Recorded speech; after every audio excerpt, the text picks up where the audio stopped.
કારેલાનું શાક જોઈને નાના હોય કે મોટા બધાના જ મોઢા બગડે છે, પણ કારેલાનું શાક કેટલું ગુણકારી છે એ આપણે બધા જાણીએ છીએ.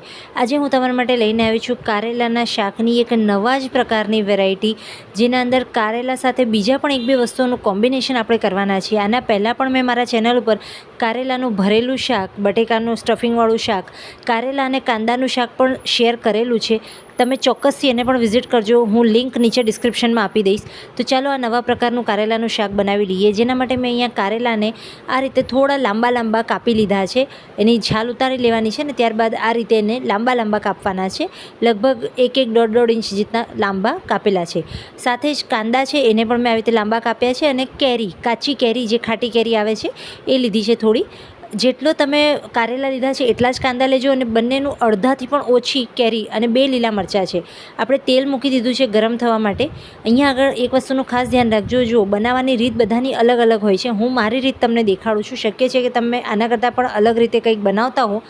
જો બનાવતા હોય તો મારા સાથે શેર ચોક્કસથી કરજો, તો મને પણ નવું કંઈક શીખવા મળશે. આપણે અહીંયા તેલ ગરમ થયું હતું એટલે તરત જ એના અંદર કાંદા નાખી દીધા છે. હવે કાંદાને આપણે ટ્રાન્સપરન્ટ કરવાના છે.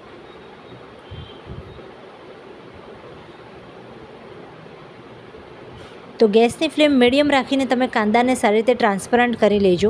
જો કાંદા બળી ન જાય એનું ખાસ ધ્યાન રાખજો.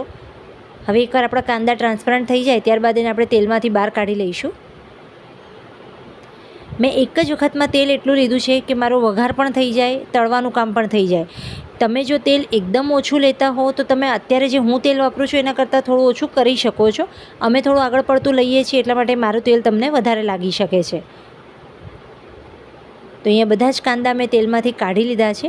આ ખૂબ જ નાનો વિડીયો છે પણ ખૂબ જ ઇન્ફોર્મેટિવ વિડીયો છે. બહુ જ કંઈક નવું શીખવા તમને મળશે, તો પૂરો જોજો, સ્કીપ નહીં કરતા.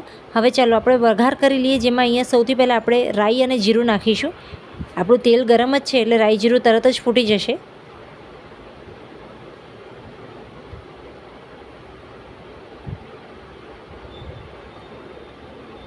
હવે રાઈ જીરું આપણું સારી રીતે ફૂટવા લાગ્યું છે. એકવાર આપણું રાઈ જીરું ફૂટે ત્યારબાદ તેના અંદર આપણે હિંગ નાખવાની છે.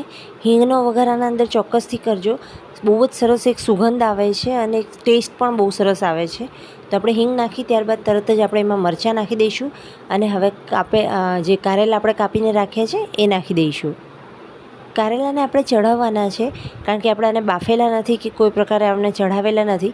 તો આને ચઢાવવા માટે આપણે તેલમાં જ ચઢાવીશું, અને એના માટે આપણે આને ફક્ત લો ફ્લેમ પર, એકદમ લો ફ્લેમ પર ઢાંકીને 2 મિનિટ માટે ચઢવીશું. આપણે કારેલાને પતલા પતલા અને લાંબા કાપેલા છે એટલે ચઢવામાં વધારે વાર નથી લાગતી, ફક્ત 2 મિનિટમાં ચડી જાય છે. તો જો અહીંયા લગભગ અડધા જેવા, 50% જેવા ચડી ગયા છે, અને બાકીના આપણે બીજા શાક સાથે આને ચઢવી દઈશું. તો હવે આના અંદર આપણે કેરી નાખી દેવાની છે, અને સાથે જ જે કાંદા આપણે ફ્રાય કરીને રાખ્યા હતા એ નાખી દઈશું.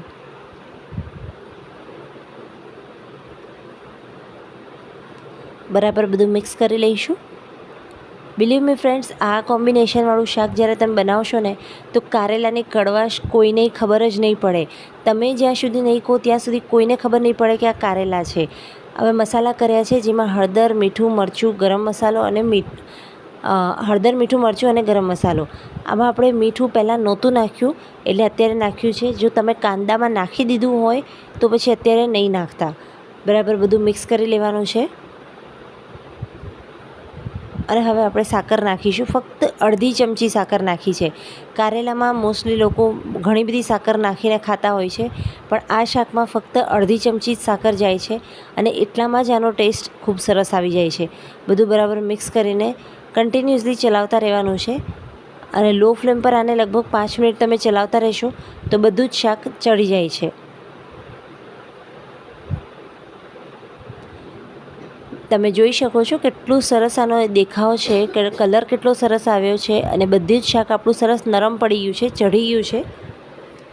અને જુઓ, તેલ પણ પ્રોપર વધારે નથી, પ્રોપર છે. પણ જો તમે આનાથી પણ ઓછું ખાતા હો તો ઓછું લઈ શકો છો, પણ આ શાકમાં જો તમે તેલ આટલું લેશો જેટલું મેં લીધું છે તો સરસ એક ટેસ્ટ આવશે, અને તમને એકદમ સૂકું સૂકું નહીં લાગે.